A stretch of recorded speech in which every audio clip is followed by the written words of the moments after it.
No company can afford to be stagnant. There are always new problems and better methods to accomplish things to overcome. However, every modification you need to make should be carefully planned and implemented, otherwise, you can wind up doing more harm than good. That is why we say change is constant. And there is when change management enters the picture. It's a systematic strategy that ensures that changes are carried out completely and smoothly and have the desired effect. This change management involves few principles that are very much essential for any organization. So, today let us discuss them in detail. Hello, everyone. This is George from Invensis Learning. Welcome to our YouTube channel.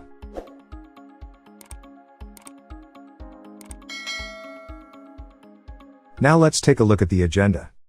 First, we will start with discussing what change management is. Then, we shall understand all the 8 principles in detail. That is, update to new changes. Start from the top. Learn new things. Leverage formal solutions. Actively lead. Strategic communication. Identify the stakeholders. Assess and adapt. Now, let us start our discussion by knowing, what is change management? The application of a systematic process and set of tools for guiding the people's side of change to accomplish the desired goal is known as change management. It is described as a company's strategies and procedures for describing and implementing change in internal and external processes.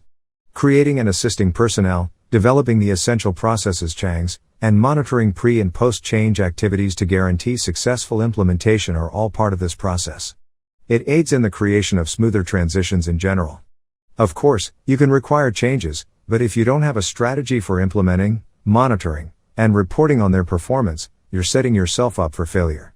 Change management gives you better control over the entire process, regardless of the type of change you wish to make.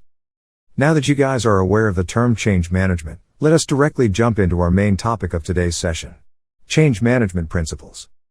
Change is unavoidable, and business leaders should adopt change management concepts to effectively manage change, transitions, and disruptions inside their organizations.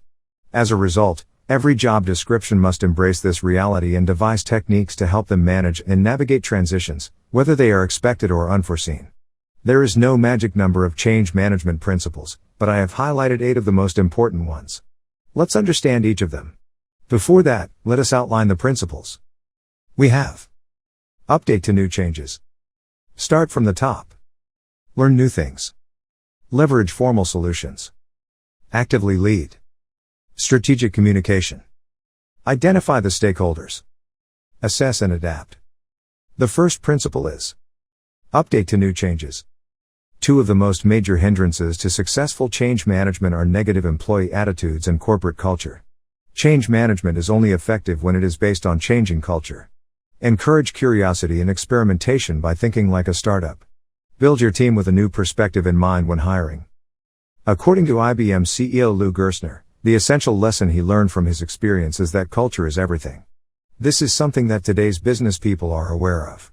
On the other hand, change leaders frequently fail to address culture, either in terms of overcoming cultural resistance or maximizing cultural support. For example, a surprising 66% of respondents whose organizations were unable to maintain change over time said that CEOs failed to consider existing culture while structuring the transformation attempt. Given the broad understanding of culture's values, why would this be true? Perhaps it's because change management strategists see their company's culture as a holdover from the past that they want to leave behind. Or usually get so focused on structural details, such as reporting lines, decision rights, formal processes, etc., that they forget that these changes will be implemented by people with strong emotional ties to the culture. Or they presume that because culture is soft and informal, it will be malleable enough to adjust without needing to be explicitly addressed. Nonetheless, professional change managers are aware of organizational change management best practices and make the most of their company's current culture. They take emotional energy from society rather than strive to alter it.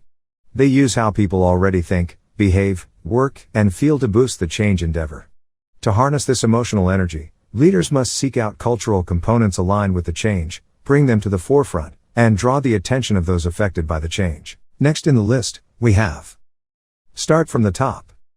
Despite the importance of early employee engagement, all successful change management programs begin at the top with a group of executives led by the CEO. However, this alignment isn't something that can be taken for granted.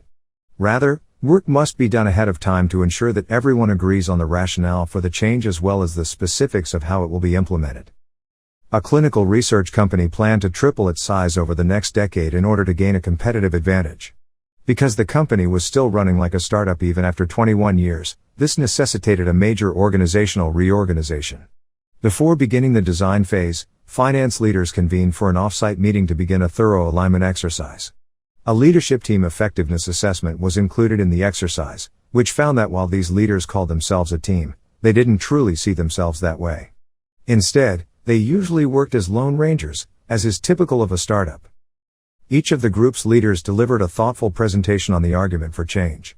The majority of them agreed on the company's basic orientation in order to achieve rapid expansion. However, their definitions of how to get there, for example, what the first concrete action should be, were all over the place.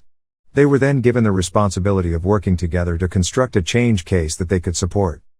These senior executives had to listen carefully to their peers and analyze opposing viewpoints in order to reach these accords. They began to crystallize around a coherent vision for what the company should look like in 10 years as a result of the process, which was rigorous.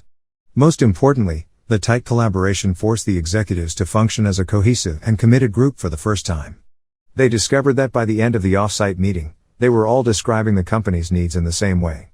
As one participant put it, the experience had changed him, and he felt certain that he and his colleagues could spread the plan to other groups. Because change is intrinsically unpleasant for people at all levels of a firm, everyone will be looking to the CEO and the leadership team for strength, support, and advice when the time comes. To challenge and even motivate the rest of the institution, the leaders must first accept the new ways. They must talk in unison and demonstrate the desired behaviors.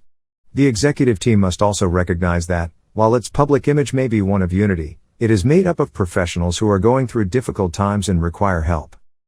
Executive teams that collaborate well are more likely to succeed. They are aligned and dedicated to the change's direction, understand the culture and behaviors that the changes will bring about, and can model those changes. For example, before tackling change challenges at the officer level, the executive team at one large transportation business launched an endeavor to increase the efficiency and effectiveness of its corporate and field workers. Initial cost reductions were obtained, but the program stopped as employees doubted the leadership team's vision and dedication. The woes were apparent only after the leadership team had gone through the process of aligning and committing to the change program. The next principle is: learn new things. Many change projects appear to presume that once formal aspects such as directions and incentives are in place, people would begin to change their behavior. For example, people that work in cross-functional teams will begin to collaborate because the lines on the chart indicate that they should. Managers usually will become proper communicators because they have the mandate to send a message about the new strategy. However, lines on a chart and big declarations of intent only have so much impact. Ensuring that people's daily activities reflect the need for change is far more important to the success of any change endeavor. As a result, gaining new skills is essential. Create a leadership vision that inspires urgency and a rational need for change. Then, investigate the why that the change is required and present tangible evidence. This will soothe change-averse personnel and go a long way toward securing support and acceptance. Begin by identifying a few key behaviors that will be vital to the initiative's success. Then go about your daily routine with those actions in mind. Employees will believe true change is taking place only if they see it happening at the firm's top. Senior leaders must model these new behaviors openly from the start.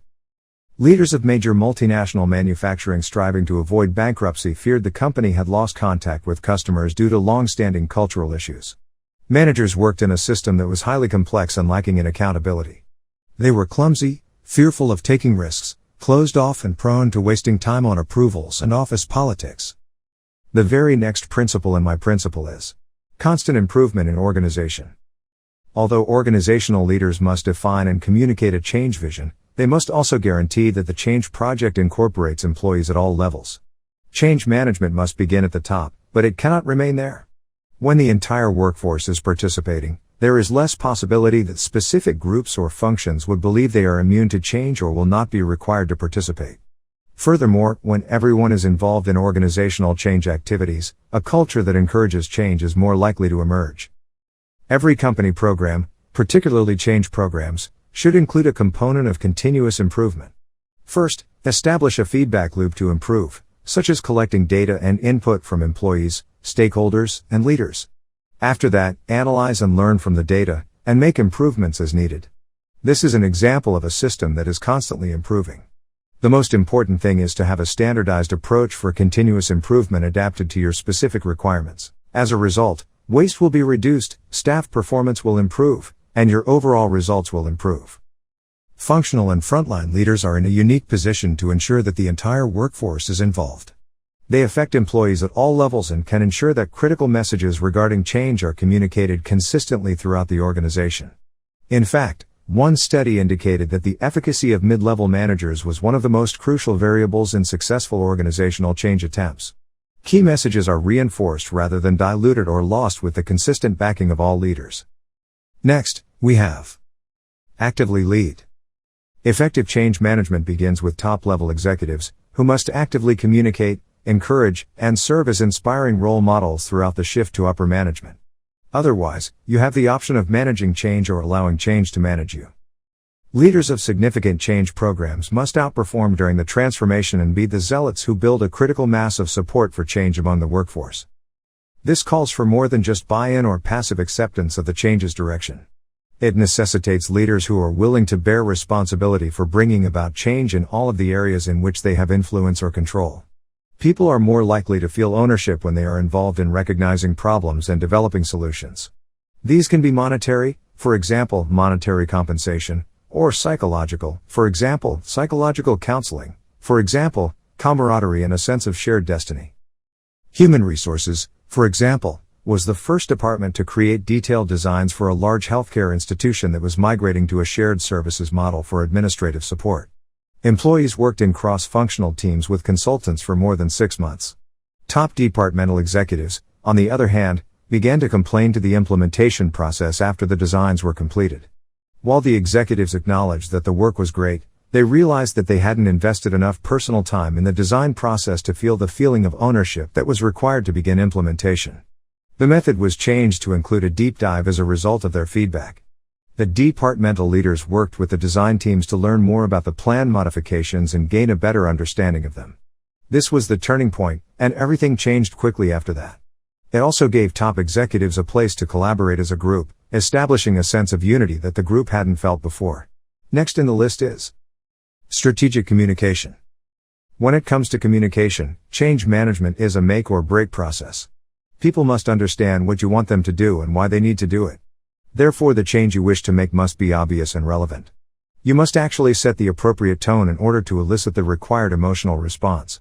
However, too much information can be intimidating, and too little information can create gaps, encouraging mistrust and disinformation. As a result, communicate what's changing and anticipate what people want to know, such as how the change will affect them or what they'll need to alter. Make a strong case for why the change is required, and work hard to keep expectations in check. The reader's imagination will inevitably fill in the gaps in your knowledge. Transparency promotes trust. So, when you need to communicate with everyone upon the scope of the change, you should design communication plans tailored to each stakeholder or stakeholder group before implementation. Different stakeholders will be affected by the shift in diverse ways, necessitating different responses. According to Otto, change communication should be sequential. This means that the news reaches senior executives and managers before it reaches their direct reports. This will offer them a chance to learn more regarding the change and be prepared to address queries from their direct reports later. While it may appear to be diplomatic leadership to send everyone the same message simultaneously, Otto believes that this is a mistake since it leads to chaos, with no one knowing what is going on or how to help. That's not the kind of corporate culture you want to foster in your company. The next principle is identify the stakeholders. A common blunder in the change management process is failing to comprehend all the people affected by a possible change. Implementing new customer service software is one example. Your support agents will undoubtedly be affected, but what about your support team managers? They will be affected as well since the people they supervise will be affected. In addition, if those managers want administrative access to the software, the implementation may necessitate further training. Please work with your change team to determine who is impacted and how they are impacted. Consider everyone from the highest-ranking executives to the lowest-ranking staff. Proactive consultations, surveys, and pilot teams can all help with this. Then you can begin to create a change management strategy that addresses the requirements and priorities of all stakeholders. As a result, expect change to be the only constant. It's a good idea to link the adjustments you're making to your company's mission or vision statements. This will not only assist individuals in seeing how the change helps the bigger picture, but it will also provide them with a motivating, shared future vision. Make sure you practice effective stakeholder management as well. This ensures that you send the correct message to the right people at the right time in order to receive the support you require for your project. Then, we have assess and adapt. Leaders are so anxious to claim triumph that they fail to investigate what is working and what isn't and change their next moves accordingly. Failure to follow through leads to inconsistency and deprives the organization of critical knowledge about supporting the change process throughout its life cycle. According to the Strategy and Katzenbach Center survey, many firms engaging in transformation projects fail to quantify their progress before going on. A large consumer goods corporation had made a broad commitment to cost reduction. Managers created a robust change template and broadly executed it. Measurements showed that they were successful. However, the corporation wanted to make sure that everyone was aware of the commitment's continuous nature. As a result, they conducted a series of pulse surveys and held focus groups to explain the argument for change and the new behaviors that everyone must adopt. Only 60% of people understood the message, according to the first round of polls. The company then enlisted the help of informal leaders to help spread the word about the program. They continued to conduct surveys and focus groups to assess the results until a larger percentage of the workforce demonstrated that they were prepared. Now, we have come to an end. These 8 guiding principles provide a compelling framework for leaders committed to long-term reform. The task can be strenuous and demanding. However, the necessity for substantial transformation initiatives will only become more pressing. Therefore, it is in our best interests for all of us to get it properly. You can learn more about these ideas in depth by enrolling in one of our online change management courses, which will walk you through every step of the process. Check out the description box for more information, and if you have any questions, please leave them in the comments section below.